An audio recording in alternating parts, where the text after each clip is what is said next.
Sapantach, Opamoy, Great Spirit, thank you once again for this new day. Thank you for bringing us together in this present moment.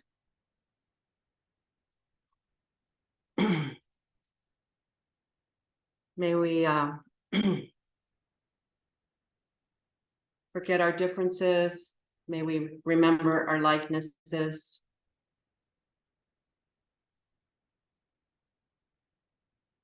Bless the words that will be spoken here today, Great Spirit.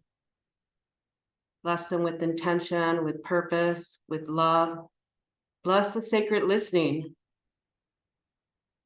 Bless our purpose. Thank you for the love and the resilience of our ancestors that brought us together, that brought us to this point. Thank you for their beauty. In this way, may we be blessed. In this way, may it be sacred. Aho ometo, ometeo, ometakuyasi.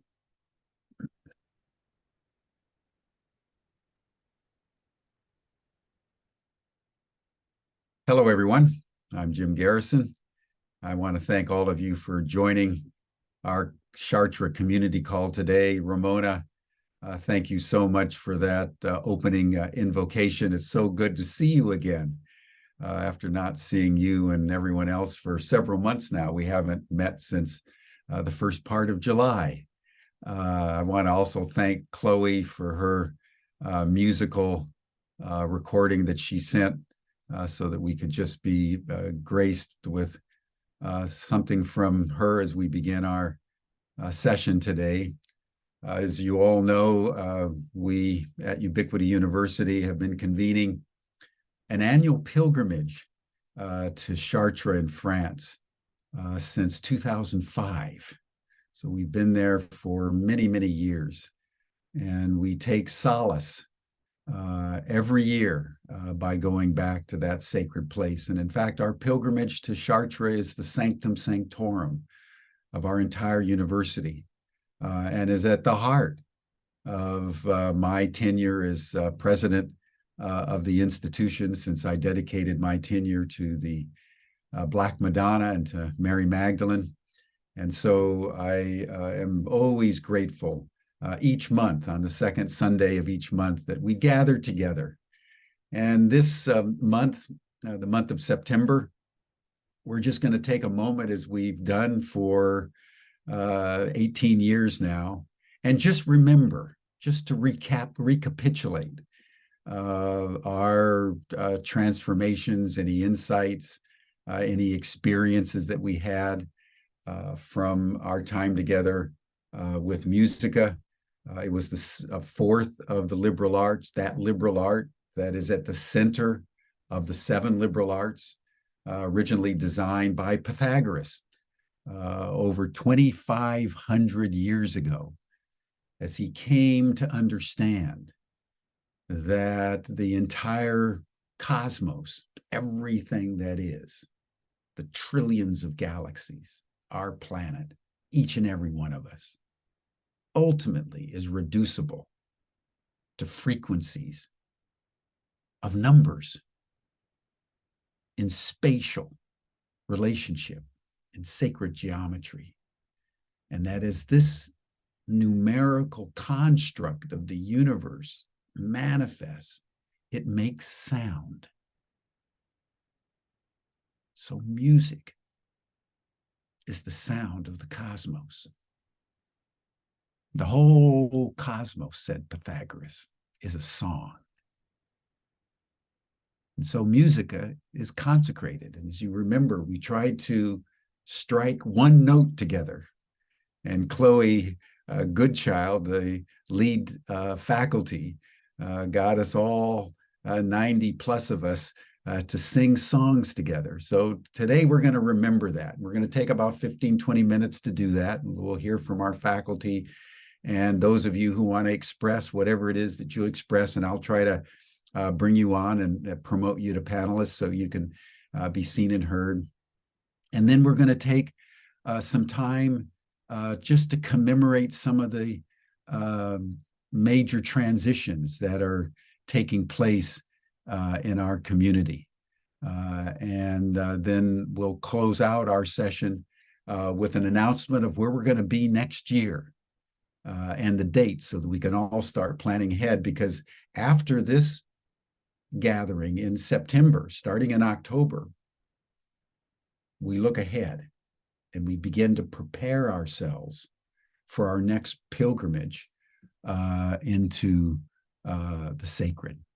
And then Ramona will be back to give us our benediction as we close.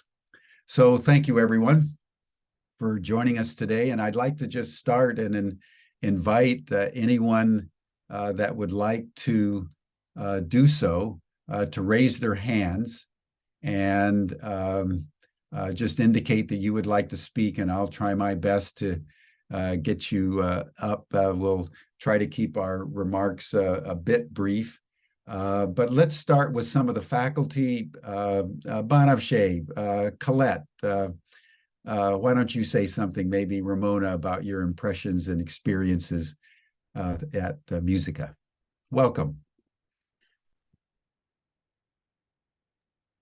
Well, I'll go first. Hello, everyone. So wonderful to be with you.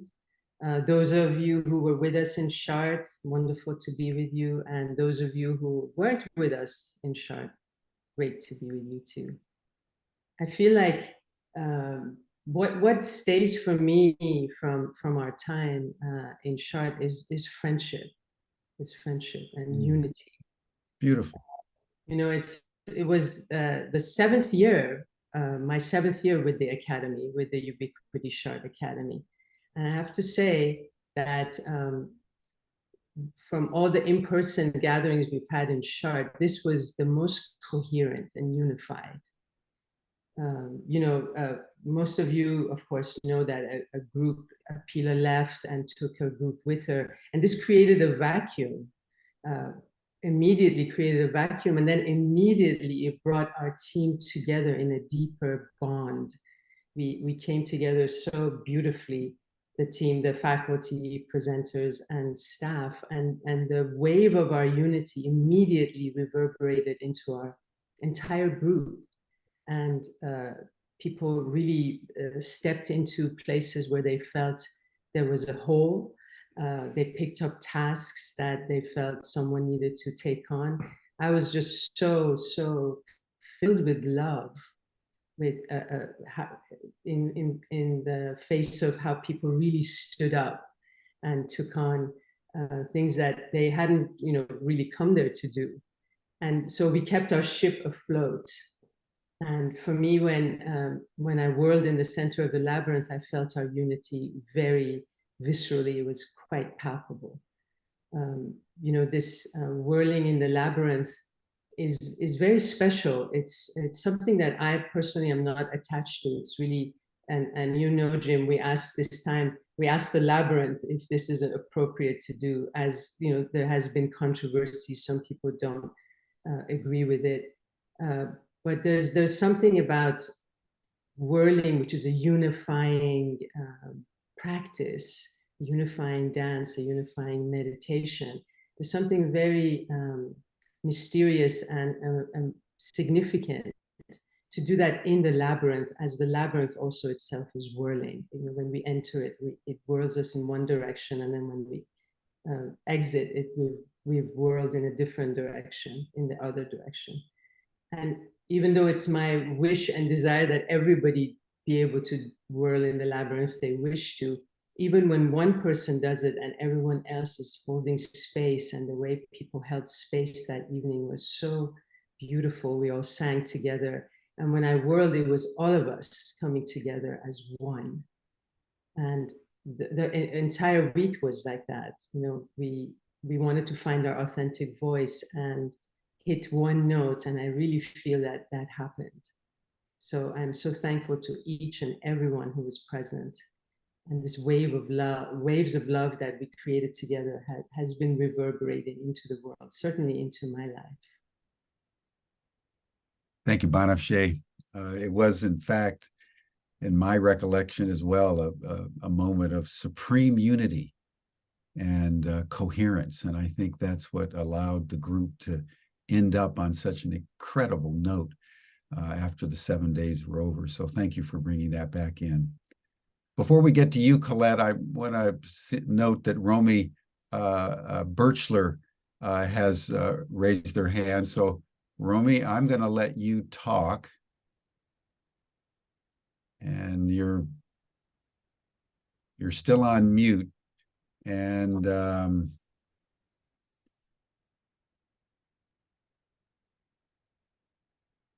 hello, Romy, are you there?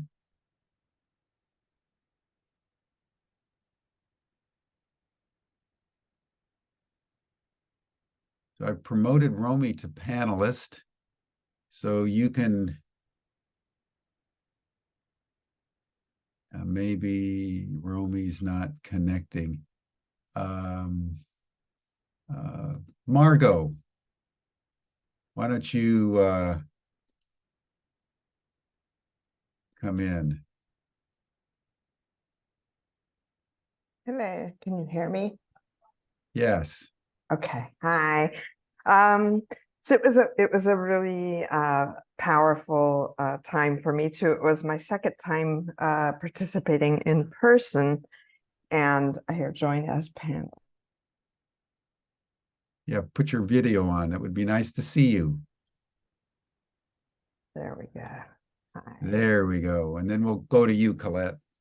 And it was really a dance of like the unity that came through and created space for the light and shadow, the diversity, the play, and the creativity, the cooperation and collaboration. It was, I mean, as I speak, my heart is full of the beauty of what we allowed to come through us and what we co-created together. And that's the feminine for me, is that we really manifested and allowed her to manifest through us, all of us collectively, the participants, all of us.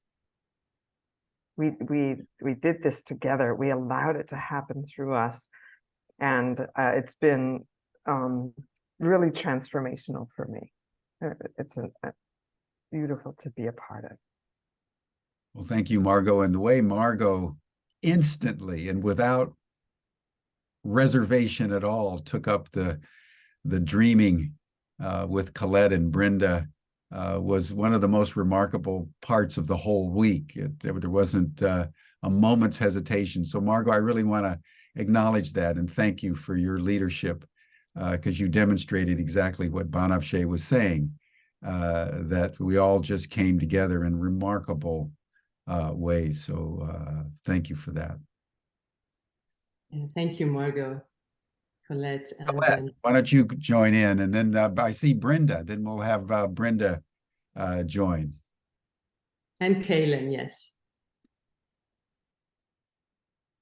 Yeah, so the words cohesion and unity definitely sit in my heart as we speak about this week. I have been, how many times? 5 times now. And this one for me was completely lived in my heart, and the transformation that came out was very, very wholesome for me. And I think the biggest thing this year for me was just the whole, everybody felt part of it.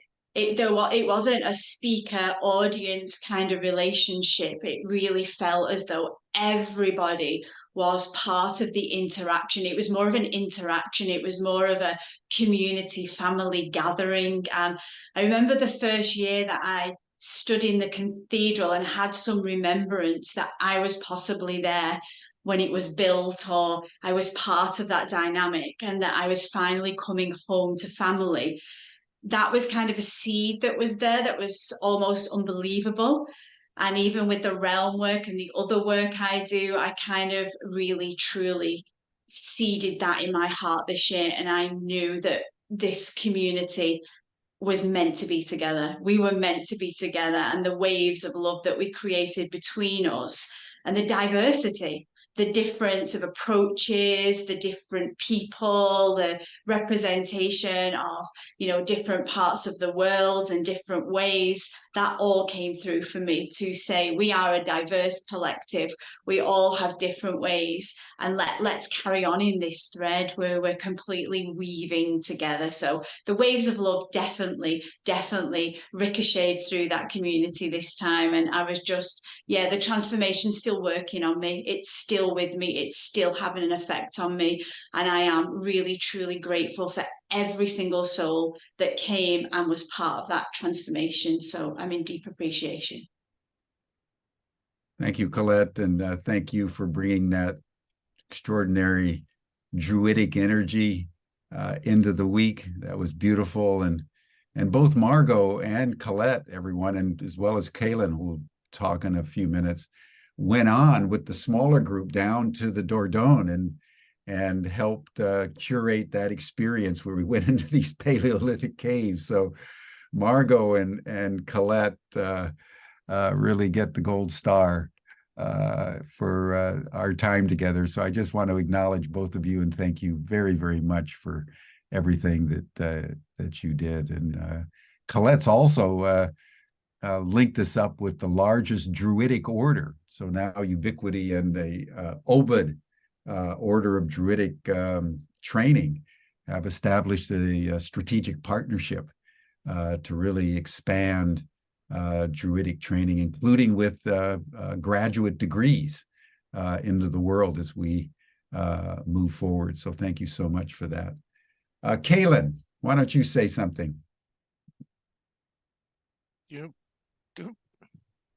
Hello. This year was a little more interesting than others. I think because we added the caves after, so I think it was important that we were going into the lower church and then came into the upper church. And then when we went to the Dordogne the following week, the first day, the first thing we did was we went, I think it was 300 feet underground into the hellhole, what they call the hellhole, and went along the rivers and everything. And then by the end of the week, we were standing up on the rock ledges, the people that had been living there for 50,000 years or whatever. So it was the juxtaposition of being in Chartres and the caves and being in the earth and then above the earth. The energy seemed to transfer seamlessly from one week to the next one. And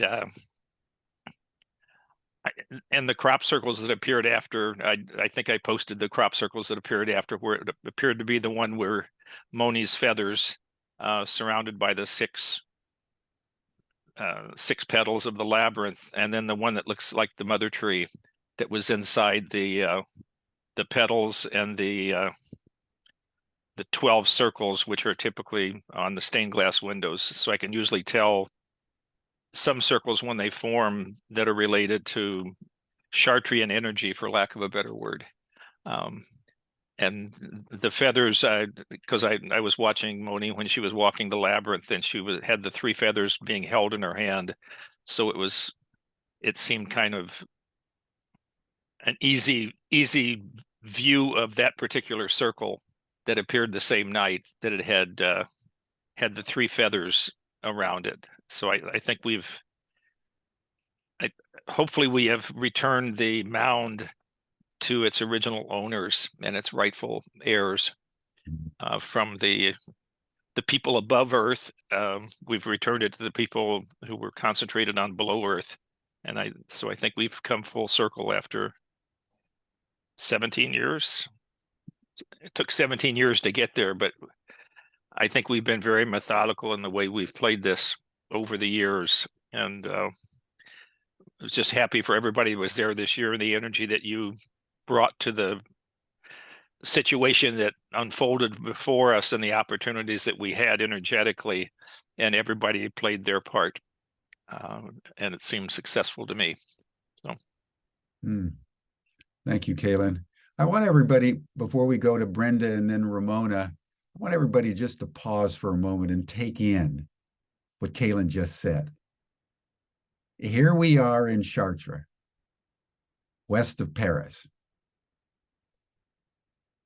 we're in a deep meditative space, opening ourselves up to the mystery. And then far, far away in England, a crop circle is formed, expressing the feathers that Ramona was holding and using to bless. We just think for a moment the synchronicity of time, space, and causality that would bring about that synchronicity. It's really an extraordinary thing. And while I'm at it, Kaylin, I just want to acknowledge too, if those of you who were there experienced how Kaylin organized the weather on our behalf, not once or twice, but several times, as we, were trying to do a lot of our activities outside, and it was threatening rain and all these other things that were happening. So, Kaylin is making a very deep point that after 17 years, we're really deepening our presence there and opening ourselves up to be instruments of deeper purpose.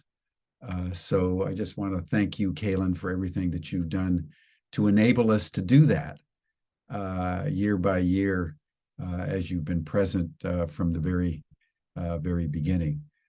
Kaylin was there at creation.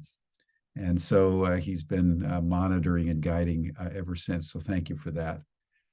So I'd like to call on Brenda next, and then Ramona. Brenda? Just unmute. Yes, I want to make a comment about the link with time. Because of the renewed visits to Chartres, my feeling is that we've built a relationship with the labyrinth. And so when Banafshi whirls, she whirls up, in some sense, a certain power. Then we tread that power, or we tread that power, and Banafshi takes it further. That means that gradually, after visiting all these years, the labyrinth begins to develop a voice and to speak to us in different ways. Mm-hmm. And I think that this work over time, which isn't like a sudden fire coming up, but slowly, slowly builds, for me, that's a wonderful thing to experience. And it also intensifies the energy within the labyrinth. When people participate at such an intense level, we were in the cathedral when it was dark, the candles were burning around the labyrinth, and that was in some sense a holy fire. So this is a way of cultivating a voice. And when we go back again for the next year, we listen more to what that voice says. And I think that an energy is being produced within the labyrinth, and that this is quite important. And this gives a certain kind of rootedness to anything that comes up in Chartres. And this allows us to think that perhaps in this world of ours, there are intense centers of energy that can create a good in the world that opposes our difficult world at the moment. So this would be where my thoughts would lie, for the turning, the whirling, the walking, this continuous circle. So thank you to Banafshi for whirling and whirling, and thank you to the people for joining and joining. And who knows what the voice will say next year. And this enables relationship. And of course, relationship isn't just sunny, it's also dark. So we don't know what the labyrinth will bring up. So this is a way of saying thank you to everyone who joined in the labyrinth. Thank you, Brenda. That's beautifully put. Beautifully put. That Banafshi, do you want to make any comment on that? Very beautifully put, Brenda. Especially because it's something beyond me. It's not even me deciding. Yes, I heard that when you said it was something beyond you. I thought, oh, there we are. Yeah. Yeah. And it brings up our dreams, of course, you know. Yeah. So there are all these links that we don't know about, but can just pick them up in little sentences that people say.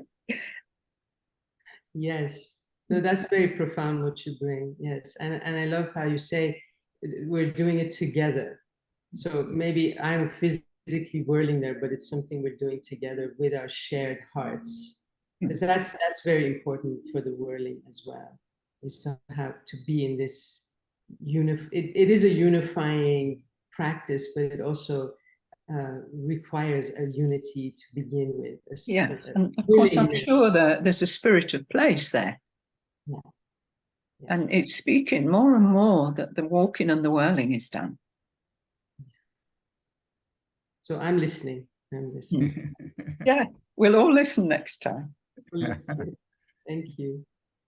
Yeah, you know, that's a very profound point you're making, Brenda, that the more we consciously and intentionally are interacting with the labyrinth, consecrating ourselves, whirling, loving, adoring, the more we find wisdom and our voice, and the more the labyrinth finds its wisdom and its voice, because it's the interactivity that creates the sacred space.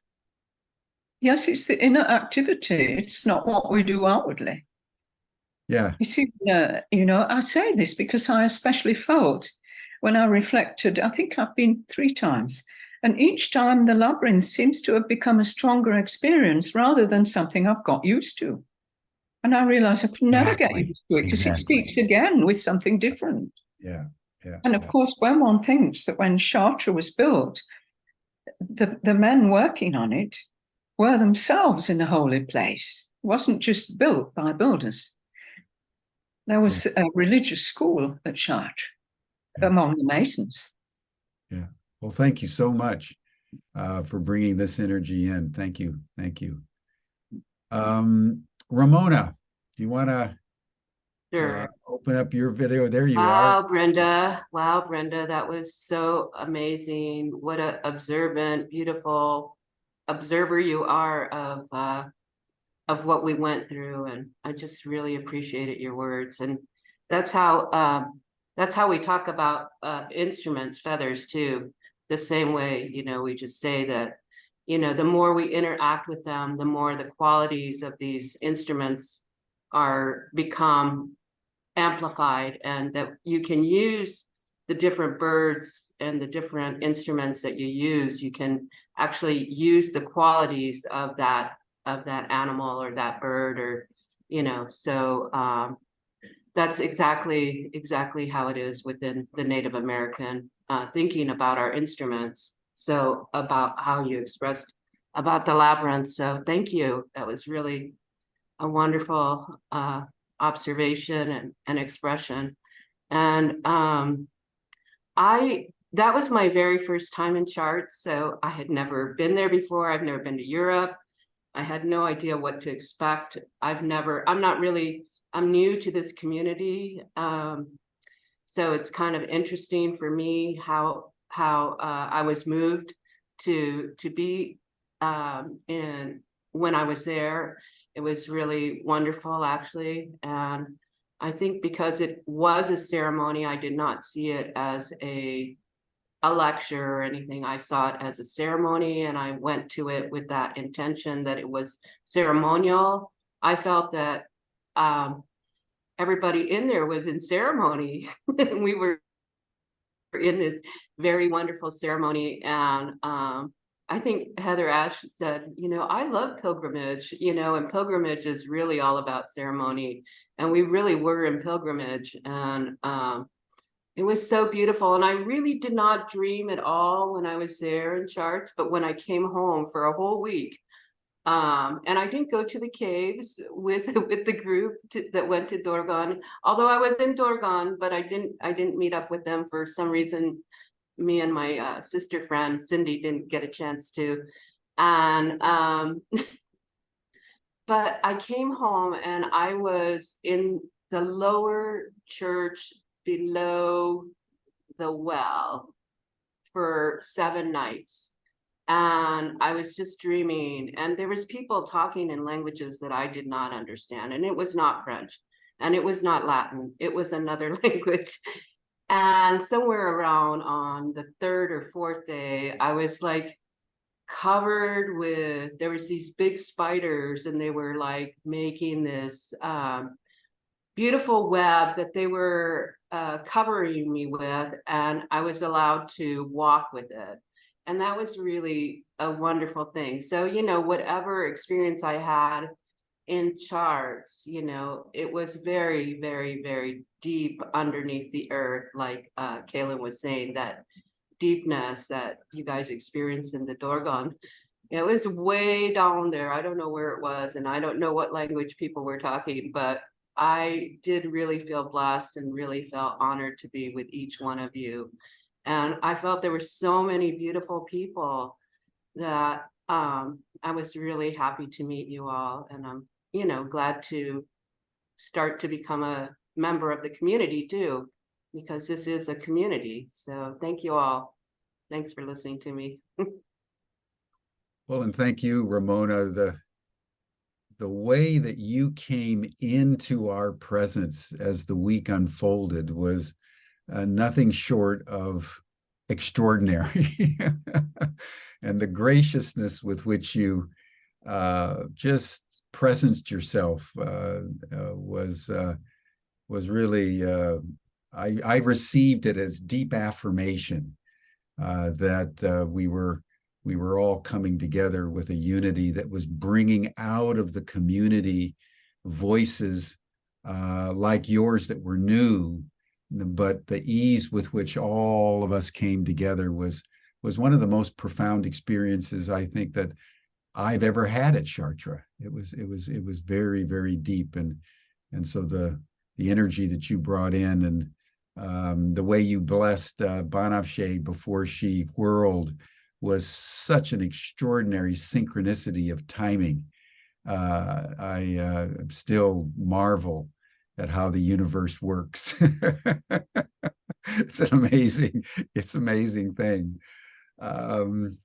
So, well, thank you everyone for sharing, and then obviously we'll have an opportunity to do more sharing, but I think we want to now transition to the next part of our program, which is really to commemorate and to honor some of the transitions that have taken place. You know, I've been through a major transition, I think, as most of you know, as very dramatically, I'll be moving back to Washington, D.C. to take up an assignment helping the U.S. government in the release of information and evidence around the UFO phenomenon, now called the Unidentified Anomalous Phenomena. So that's a very dramatic change in my life.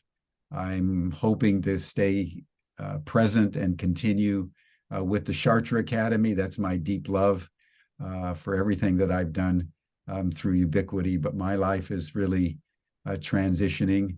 Banafsheh mentioned at the beginning, there was a very equally sudden transition for Apila while we were in Chartres together on the first day. And then Apila experienced the Maui fires that burnt her entire house down, including her pets, and all of her treasures and office and so forth. And we instantly, Katie and Banafsheh and I instantly started the GoFundMe as soon as we heard. And to date, everyone, we've raised over $60,000 for Apila and her family as she's been forced to recover. So whatever happens amongst us, we deeply love each other and will support each other in every way that we can. But we thought it would be good to have a transitional ceremony, which Banafsheh and Colette, Heather Ash, and Ramona have put together. So Banafsheh, I turn the program over to you. Thank you. I want to thank everyone on this call who has contributed to the GoFundMe. Thank you so much for your generosity. Yes, we thought with Heather, Ash, Colette, and Ramona that the best way really to honor Apila, because she has, as Jim said, Kaylin was with the Academy from creation. So was Apila. So she was a founding member of the Academy. And on the second day of our journey this year, she decided to leave and take her group with her. And we feel that the reasons were beyond all of us in a way. But she's really the holder of the reason she left. And we're not going to go into that. We just want to honor her and bless her and her whole dream team, actually, who were with us. And when they walked out on the second day of our pilgrimage, they walked out of the Academy. So we want to honor them, their contribution, and bless their path. And so I've asked Colette, our Druidic priestess, to do a Druidic ritual of honoring this transition. Thank you, Colette.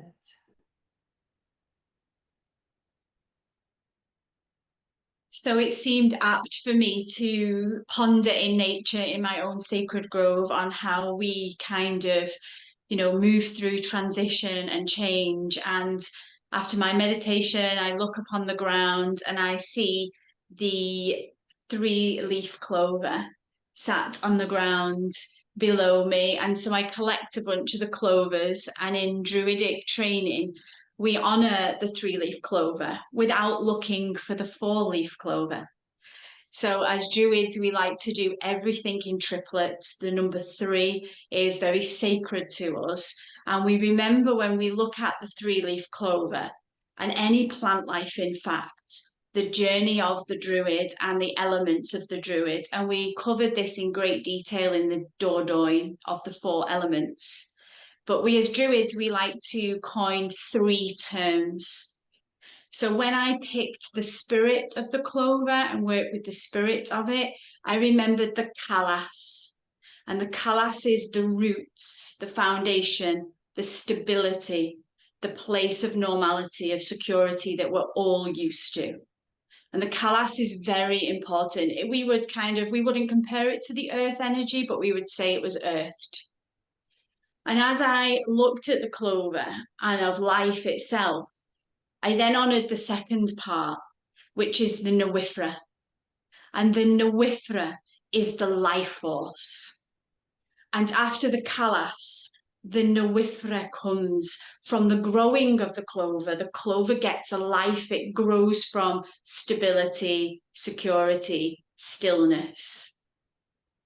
But the third is the Guya. And the Guya is flow, movement, and change. And the Guya signifies the element of air and water. And those 3 are essential to life. The Kalas, the Nawifra, and the Guya.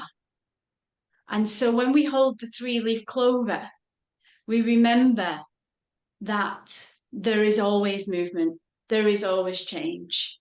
And as these beautiful little spirits sacrifice themselves for this ritual, they remind us that everything is in flux, everything is change, everything is once stable, Nawifra runs through, and then Guya changes when necessary.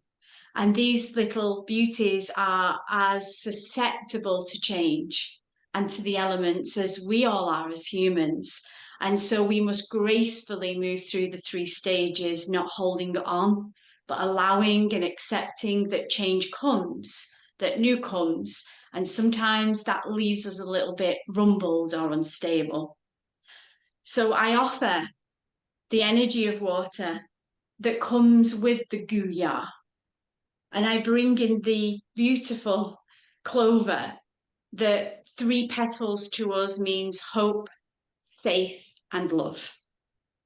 So we add one for the hope, to Apila, to Jim's transitions, to our transitions, to the transitions of the very pilgrimage we will make this year from the old place to the new place. And we thank the energy of the clover as it transitions from its journey into this ritual. So we offer hope. And the second, we offer faith. And then the third is love.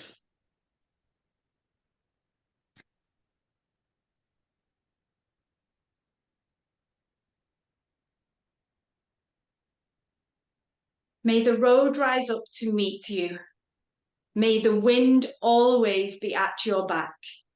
May the sun shine warm upon your face. The rain fall soft upon your fields until we meet again. May the goddess hold you in the palm of her hand. Awen.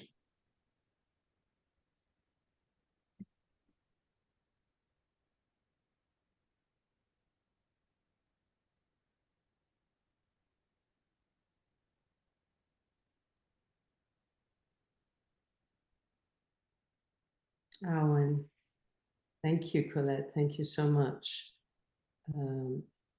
I invite everyone to write in the chat if you wish, whatever you're feeling about the transitions, the transition of Apila, transition of Jim, or transitions that are happening for you. We want to hold the space for whatever feeling arises from these changes.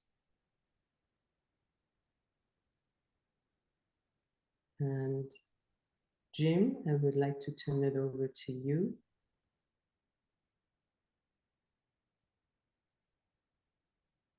Thank you, Colette. Thank you, Banafshe. It's always good to honor the transitions that each and every one of us are engaging in as we move through our lives. All of us make our decisions based on reasons that are important to us.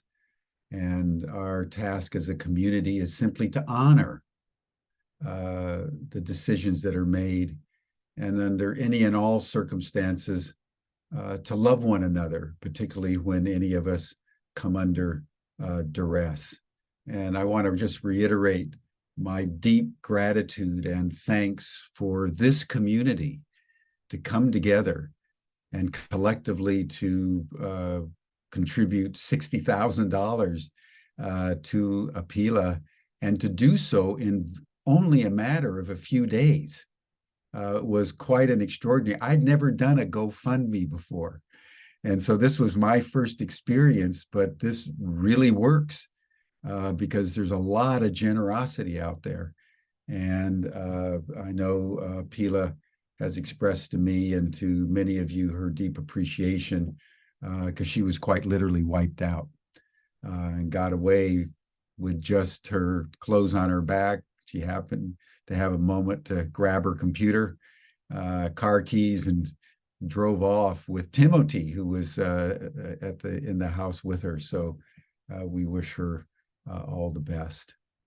So now we want to just turn for our final theme, where we're going to be next year. And we've been wrestling with that, but after deep deliberation, we have come to a decision that we will not be going to France next year.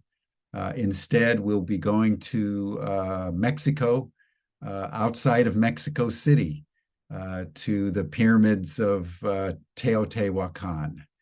And the reason for this, as many of you know, is that next year, right in July, into August, is the Olympics, and in Paris, and also in Chartres. That's where they're going to have the swimming competitions, is the Olympics kind of pool that they have built some years ago now in Chartres. So we're also changing the dates a bit. We won't do it in July, but we're going to be doing it the week of the solstice in June. And so for those of you who don't know the whole edifice of Teotihuacan, it's a complex of pyramids built, thousands of years ago. People aren't really even sure how old it is. But it is said by those people who study these things that the Great Pyramid in Giza in Egypt and the Great Pyramid of the Sun in Teotihuacan are the two main energy vortexes on the planet. And so we'll be going to a place of exceeding potency. There's also a pyramid to the moon. There's a series of pyramids. It's a vast site there in Teotihuacan. And the lead faculty for next year, between the 18th and the 22nd of June, will be Heather Ashamara. Heather Ashamara has been going to Teotihuacan even longer than we've been going to Chartres. So one of the things that we're in discussion around is pairing our Chartres Academy, which is focused in Chartres, and beginning in 2025, we'll be returning to Chartres because we love Chartres for all the reasons that you know, but a partnership with the Pyramid Academy that Heather Ash has been operating there in Teotihuacan, because these are two massively potent power spots and energetic vortices in these two places. So next year, we'll remember Chartres, and we'll be conducting our fifth liberal art there, the liberal art of arithmetica, and we'll be paying particular attention to the numbers that come into play in Teotihuacan, and talking about the numerology of the Great Pyramids, also in Egypt, which, as you all know, just from general information, is astonishing when you really get into the deep abstractions and cosmological arithmetic of the pyramids. So that's what we're going to be doing. We've almost finished the syllabus. It should be up in a week or two. We've been working hard on it, and I really want to thank Katie, Amrin. I want to thank Heather Ash, Kaylin, Banafshe, for all the work that you've done on it. And Banafshe, who will be there too. I'll try to be there unless I've been abducted by some UAP. So Banafshe, is there anything you would like to add to this announcement? The page will be ready soon, but let's put the dates in, Jim. Someone is asking about dates. Yeah, it's going to be a glorious time. It's going to be quite experiential. Most of our activities will be about going to the pyramids and exploring the mysteries there, doing ceremony around the pyramids, inside them. And so it's going to be quite an exciting journey. It's a shame we can't go to Chartres, but I think this is going to be equally amazing for us to visit. I hope you can come. Yeah, someone mentioned the Great Pyramid in Egypt, and we considered that, just so you know, we considered about a dozen sites. But if you think about climate change and the fact that we set world records this year for heat, the temperature in Egypt in, June, July, August, when we would make pyramids, it could be dangerous. So when you think about making pilgrimages around the world now, you've got to think about the weather. And so you've got to think about the time of year. It's not so easy anymore. You just can't go anywhere you want when you want to anymore, because we've so despoiled the planetary ecology and the climactic ecosystem. So Mexico, it's a mile high. It'll be cooler and therefore more hospitable. And the pricing will be comparable but lower, since we're going to be including everything into one package. So you just pay one thing and you get your accommodation, all your meals, all included. So we're trying to also simplify, so you'll be able to just pay once, and we're limiting it. We have to tell everybody we're limiting it to 70 because of the room space is a little more constrained. So the last several years in Chartres, for example, I think we had 93 last year, and we had 100 and something when V and Andrew Harvey were there for Rhetorica in 2022. So next year in Teo, which will be much cheaper for most Americans, it'll be a little bit more expensive for Europeans because it's just cheaper for Americans to get to Mexico than over to Paris, particularly at the time of the Olympics. So we're limiting the room to 70 people. So you'll want to sign up early if you intend to go. We're also contemplating an after Teo pilgrimage to some part of Mexico. As it turns out, Mexico is a site of many UFO sightings. And there are many places, the Mayans, the ancient Mayans and the Aztecs took ETs completely for granted.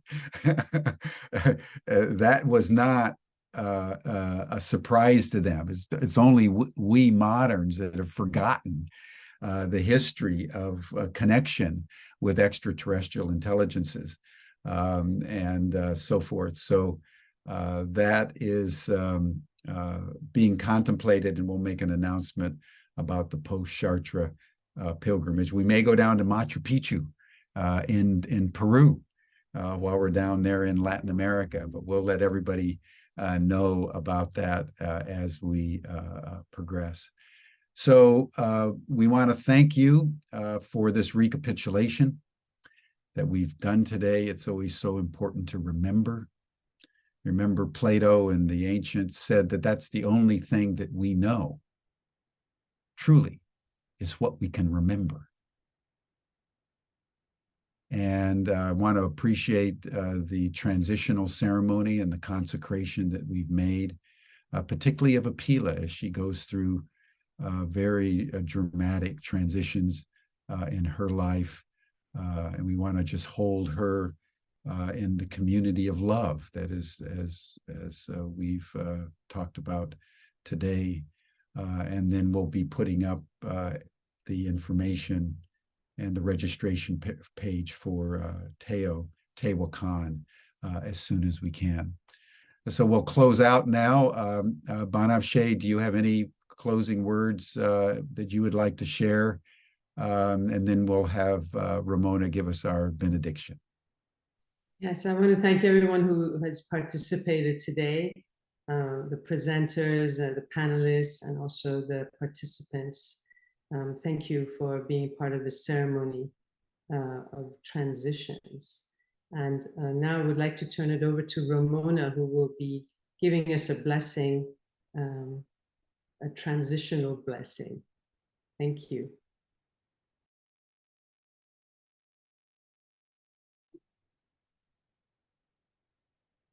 Oh, Great Spirit, once again, thank you for the words that were expressed today. Thank you for the reverent listening that was completed today. We ask that you reach out and that you go forth and you touch Apila, bless her, keep her safe, keep her happy, keep her healthy in her movement, in her transition. The same with Jim. We bless it. We ask the same blessing for him as well, that he could have safety, he could have health, he could be happy in his new movement. And each one of us who have had this movement in our lives since the time that we were together in Chartres, and in our lives that we have, no matter what, we have transition every day when the new sun comes up. So that we could be safe, that we could be happy, that we could be whole, that we could continue to be lamps in the darkness for others, that we could continue to be resting places for the weary. We ask that you help us in that way, in a healing, medicinal way, to be those wonderful lights for those in need and those who are weary. And we ask of you, great mystery, thanking you for everything that you give us each and every day, everything that we need, you give it to us. So we're so appreciative of you, great mystery, and appreciative of all the souls that are here listening, and our ancestors. Aho, Omateo.